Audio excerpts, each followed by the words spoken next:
All right, good morning everyone, and thank you for tuning back into the KSR YouTube channel. It's been a little bit since I did a video.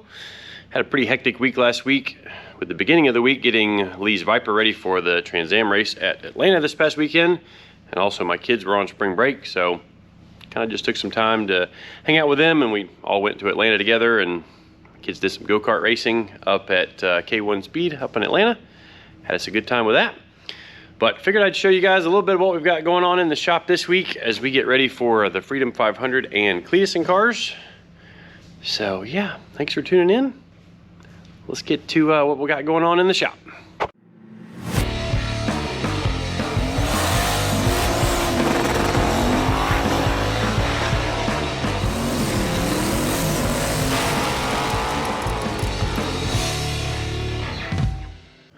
All right, well, first order of business today.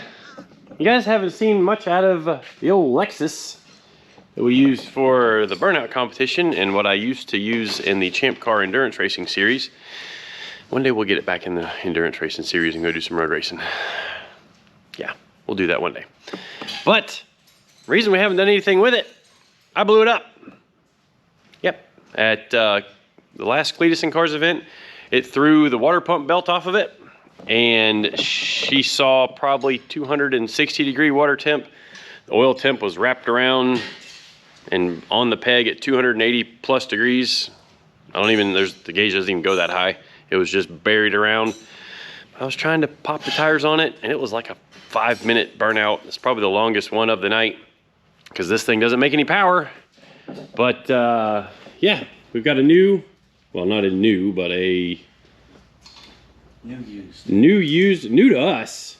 Brand used. So we've got a new to us 2JZ, and you can see it's got the front sump oil pan on it. Well, this is the old wounded one, which it didn't actually blow any parts out the side of it. What I think probably happened is it got so hot that the pistons scored the bore, because it was running when I pulled off of the burnout pad, but then when I went to re-crank it, there was nothing there. It just spins over. Sounds like it doesn't have any compression in the entire engine.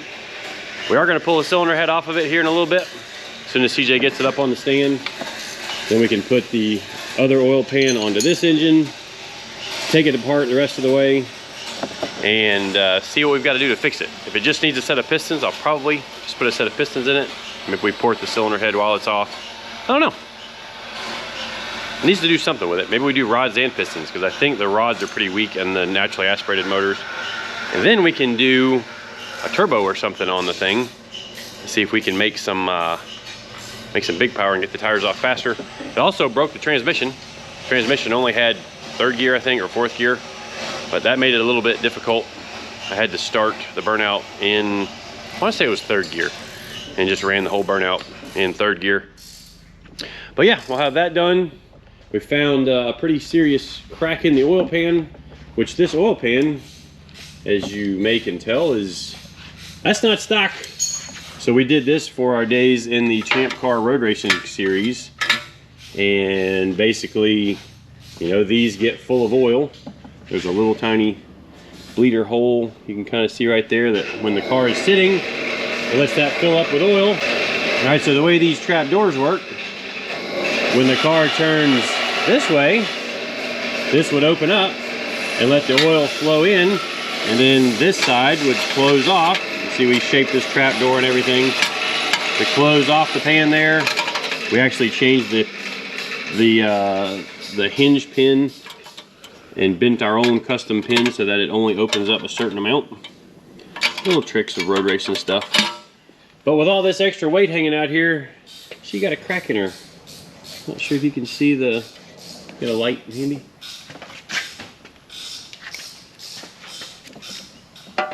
Yeah, there's a little crack in there. So, Drew's got a piece fabbed up to weld over this. May do one on the other side too. I can see I silicone bronzed it, like I may have had a problem there. But I'm thinking maybe we do one over here too, just cause. See if we can not break the oil pan, because we will take this thing back road racing at some point, and the extra oil, even in the burnout stuff, oil stays cooler for longer. So to fix the problem that we had with it throwing the belt off, because obviously it got super hot when the belt came off, we're going to do an electric water pump, like those Davies Craig water pumps. I think we're gonna try and hook one right to here. And then that way, if the belt flies off again, it still has some water movement and the engine hopefully will not overheat. Probably do some testing with that, maybe try to run it without the belt on it at all. But yeah, we gotta get to work. We got some good work done on Donnie's car last week. CJ cranked around on that. I was helping earlier. We ended up notching both sides of the transmission tunnel. This kind of cleared, but it was really difficult to get the electrical plug on and off. And one of the things we try and do when we work on stuff is to make it easy to work on.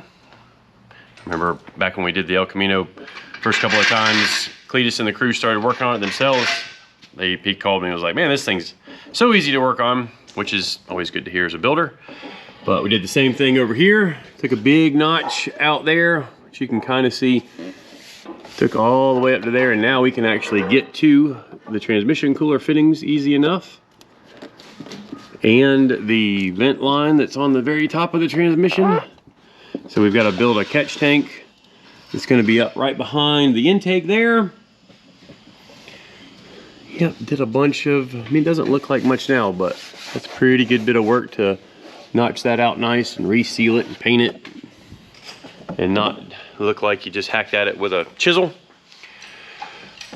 So we've got to get a different belt set up for this. We've got to plumb his catch cans on the front of the valve covers there. We've got to get this hose connected over to the outlet of the radiator. Mount the transmission cooler up here. And then we jump off into wiring this thing, building the exhaust system, which we've got a whole bunch of stainless steel piping in for the exhaust last week. Lots and lots and lots and lots and lots of stuff there. Got another little project to show you in the back that I hope to bring down to Cleetus and Cars this weekend. I see him smiling over there. What you smiling for, Drew? Should we go look at it right now? Let's go look at it. So a little while back, Drew bought a project from somebody else that needed some work, and he put a motor in it. I've heard it riding around the shop, but I haven't actually seen it move under its own power yet. It's not done yet. We're very, very close. Very close. Look at the wrap. Chrome gold wrap. I must say that looks a little sketch. Well, sketch is an understatement. It's very sketch. So, what's this, a 5 horsepower Predator? Something like that. From Harbor Freight? The 212, whatever the 212 makes. 212? Yeah. I know you said you changed the clutch setup on it. Yep. Had a regular centrifugal clutch and smoked it. Got a lot of weight to tow around, and clutch might have got smoked on like the test drive. So since torque converter now. So yeah, that's pretty snazzy. So yeah, we'll have to maybe see if we can get this thing out for a test drive later in the video. But right now we got work to do.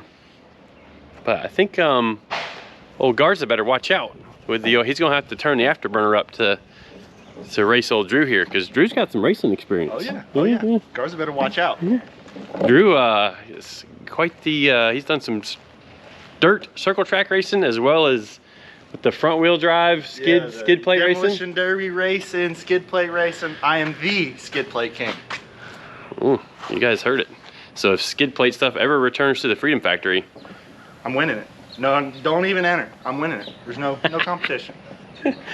All right, we're gonna get back to work so we can hopefully get both the Lexus running today. Yeah, that's my goal. Might be here till late tonight, but that's fine. So I'm gonna stay late and see what all we can get done, because we got some racing to go do this weekend.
right, moment of truth.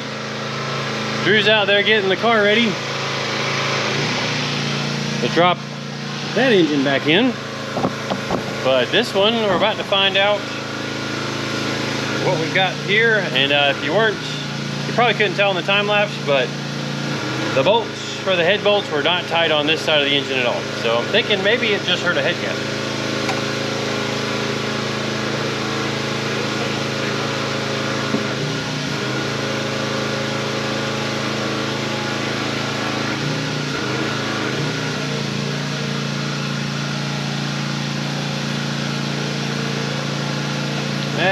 She's a little scored in there.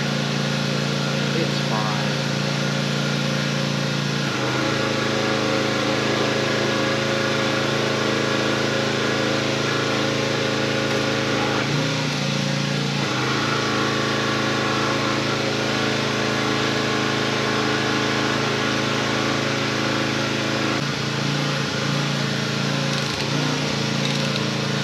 I'll tell you, for having the abuse this thing's got on it, it doesn't look half bad. Yeah.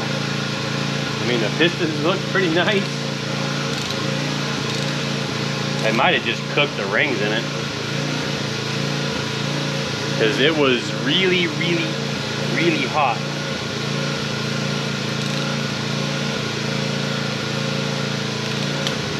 Cooked the rings, plus now there's some scoring right there. So the rings are definitely hurting that one.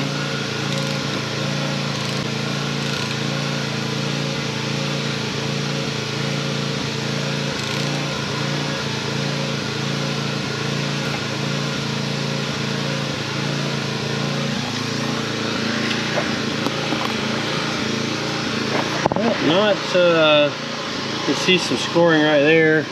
It's not like here, I can't even feel it, but up here there's some metal left. So probably hurt the pistons a little bit. I'm actually surprised it's not every single cylinder. That one's got a little bit of stuff in it, I feel. But heck, still has some crosshatch visible in some of the cylinders.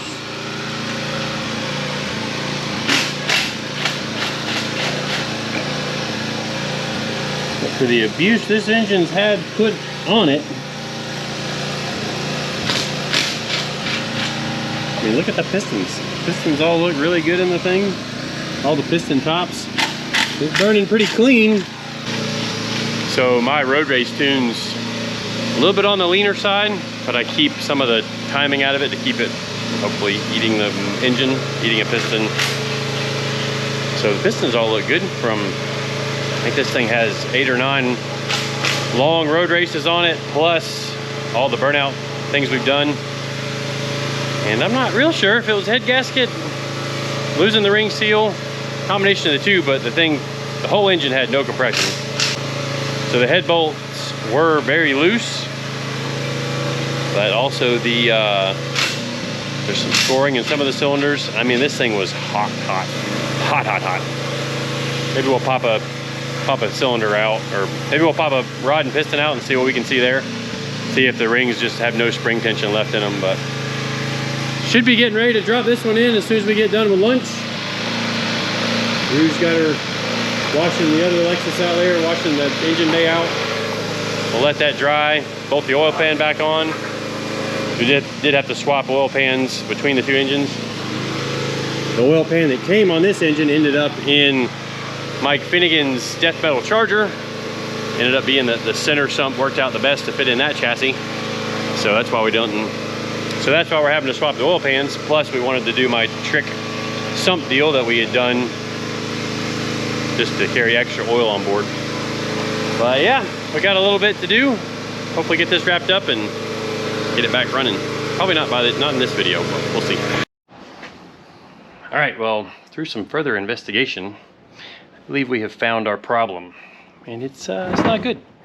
I mean, so first order of business, which isn't the end of the world. The rings still have a little bit of tension left to them. Got a little bit of scuffing there, and over here right on that side of the piston. that same cylinder. Not sure if it'll show. Oh yeah, so look at right in here compared to, that's the way it's supposed to look. There's quite a bit of metal missing there. So that piston came out of that cylinder. And the worst thing we have discovered, kind of scrape the straight edge off of there. So I kind of scraped the deal off. This is a 22 thousandths thick feeler gauge, and I can slide it into there. So the cylinder head is bowed 22 thousandths of an inch, and that's not good. Not good at all. The way the naturally aspirated 2JZs work, you can actually see there's a step right here, and with this being bowed up in the center, if I were to machine this back flat, we would have almost all of this left, but out here it would be machined off. Now maybe I can call Real Street, talk to my buddy Jay down there, and see what he thinks about unwarping this cylinder head, or if that's even possible. Maybe if they bolt it upside down to their decking table, it'll pull it back flat. But I should maybe give him a call before I make a decision on what exactly we're going to do there. Other than that though, I think the engine, the short block, is actually in pretty good shape. Like, yeah, there's a little wear in the bearings, but not nearly as bad as I was thinking for the amount of abuse that I have put this thing through. I mean, several burnout competitions where there was no water pump belt. The last one was a bit extreme because I had some fresh tires on it that were left around the old Freedom Factory compound, and I still didn't quite finish them off. I thought, like, it pitched part of the tire off while I was doing the burnout, and I thought I was right there at it. Turns out I wasn't, until it finally destroyed itself. So we do have our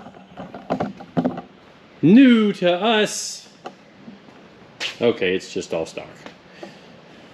stock race engine, 2JZ, except for the oil pan kickouts and a decent clutch. So I'm using my old intake manifold with the old injectors so that everything in the tune stays the same. Hopefully get it back up and running tomorrow. But I see Drew playing over there. I'm thinking he's gonna do something silly. Hold on for just a second. Let's see what he comes up with. All right, so you guys saw the little mini truck earlier in the episode. Drew's way down there somewhere. I gotta admit, it's a little small for him. It's a little small for him, and yeah, here I'm not sure what this is all about. Like, yeah. Oh geez.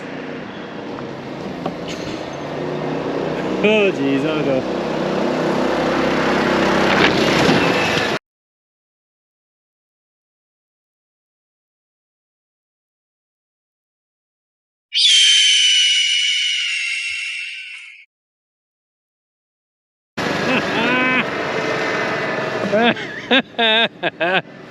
Oh gosh.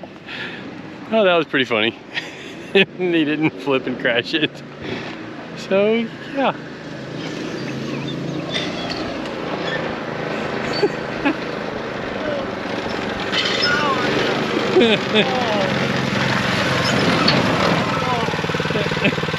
Is that how you stop? Yep. Perfect. I love it. It's great.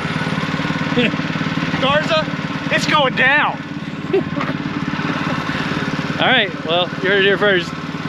See if we can talk Garza and Cleetus into a grudge race with the two little mini trucks. Anyways, that's gonna do it all for this episode. See you guys next time.